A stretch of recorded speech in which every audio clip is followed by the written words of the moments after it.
Bienvenue aux Nouvelles nationales d'APTN. Voici le deuxième reportage sur la vigile à l'hôpital de Joliette de Joyce Echaquan. Une histoire qui a fait beaucoup réagir et pour laquelle nous avons couvert plusieurs mises à jour. Justice pour Joyce! Devant l'hôpital où est morte Joyce Echaquan, la douleur est palpable et il y a de la colère. Qu'est-ce qu'on veut? La justice!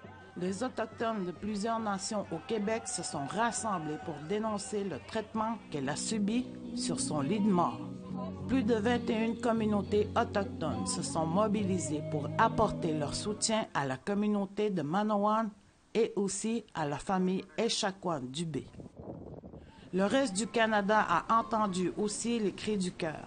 Après ce rassemblement au Parlement d'Ottawa, Guy Nicoué de Manawan a rencontré le ministre des Services aux Autochtones, Marc Miller et Caroline Bennett. Vu que les actions soient posées dès demain matin, on sait le système que ça prend.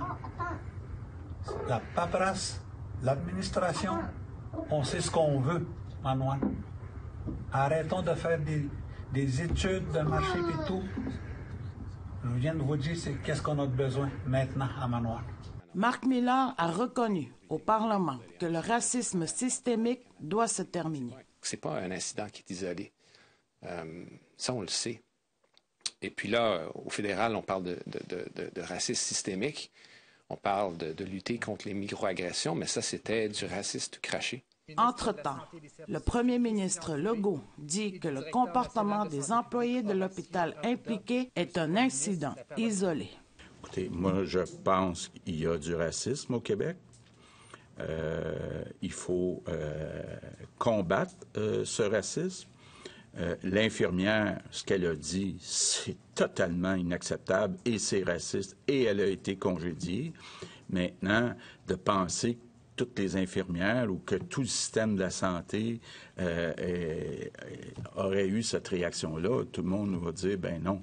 La commission vient recevoir en septembre 2018 Maryse Olivier, directrice de la protection de la jeunesse du CIS de la Naudière. À cette époque, a été informée du fait que les Autochtones subissaient des propos et des comportements racistes à l'hôpital de Joliette de la part du personnel hospitalier. Vous pouvez être certaine que c'est quelque chose que je vais ramener auprès de mes collègues et pour lesquels il y aura des actions de poser, il y aura des actions, des sensibilisations et on va s'attendre à ce qu'il y ait une amélioration de la part de tout le monde à ce niveau-là. APTN a demandé au CIS de la Naudière si ces informations se sont rendues jusqu'à la haute direction et s'ils ont pris des actions. Le CIS a dit qu'une rencontre se tiendra prochainement à Manawan dans le but d'en arriver à la mise en place d'actions concrètes. Entre-temps, la mobilisation des différents groupes autochtones et allochtones feront-ils changer les choses dans les hôpitaux du Québec? Beaucoup sont d'accord. Il est maintenant le temps d'agir. Sylvie Ambroise, Nouvelle nationale d'APTN, Montréal. Chauhan, comment tu t'es sentie quand c'est arrivé? Comment as-tu réagi? En fait, j'étais très, très, très estomaquée par la vidéo que j'avais entrevue au début, mais j'avais comme skippé. Puis c'est mon conjoint qui est revenu du travail, puis il m'a vraiment dit « Chante, as-tu vu la vidéo à propos des Atikamekw? » Puis je suis allée la regarder, j'ai dit « Oui, j'ai entendu », mais là, de l'écouter, l'entendre, ça m'a ébranlée, je dois dire, choquée. Il n'y a aucun mot, c'est comme, c'est notre âme qui a été affectée en tant que femme autochtone, là, pour moi, là, c'est mon âme Innu qui a été vraiment ébranlée. J'avouerais que oui, j'ai pleuré, puis c'est pas juste 1, 2 ou 3 jours, là, j'ai pleuré pendant 2 semaines, réellement. C'est le fait que on vit, c'est le mot racisme systémique qui est revenu, qui a été vraiment dit. Puis pour ma part, pour ma propre vie, c'est ça qui m'a été présenté dans le fond. C'est ce que toute mon retour, tu sais, je revenais dans le passé, ce que j'avais vécu, tous les petits faits vécus que j'avais, que j'ai mis de côté, mais c'est ça qui était revenu, qui s'est comme c'est ça, qui s'est remis au présent, dans le fond, puis de faire face à ça, en tant que femme autochtone, j'en ai pleuré. Hein? C'est ça. Oui. C'est pas... Tu sais, de se l'avouer, vraiment, qu'on a subi du racisme dans nos vies. Justement, avec moi, j'ai entendu des histoires comme avec Stanley Volant qui parlait de l'hôpital de Bécomo. J'ai entendu mes amis parler aussi de l'hôpital de Sept-Îles. Tu sais, il y a aussi des... Tu sais, c'est comme... Quand on parle de racisme, on parle aussi de tout le système.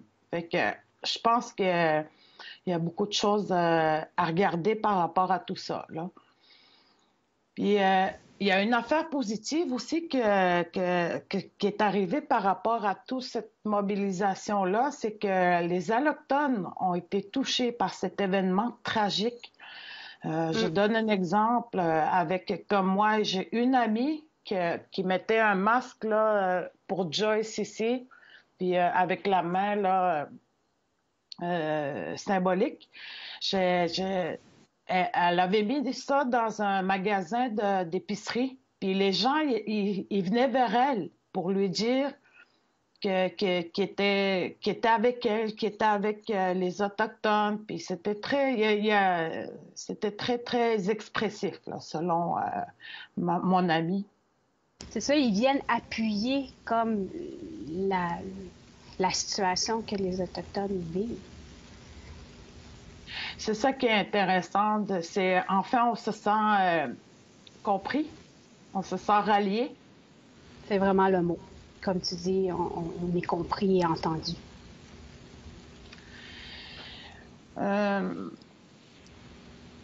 Qu'est-ce que je pourrais dire de plus par rapport à tout ça? Et c'est vraiment, vraiment, vraiment beaucoup de mises à jour qu'on a fait. On a suivi ça à toutes les semaines, comment que ça tournait. Jusqu'à dernièrement, nous avions eu le principe de Joyce qui a été déposé et qui a été refusé par le gouvernement. Et donc, ce qui est intéressant, c'est la suite de tout ce qui se passe avec ça.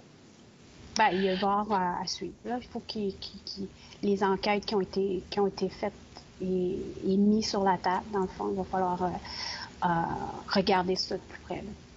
Oui, excellent. Au retour, on vous présente cette fois du côté des Anishinaabe, un reportage qui contenait les préoccupations de l'histoire de la chasse aux orignaux.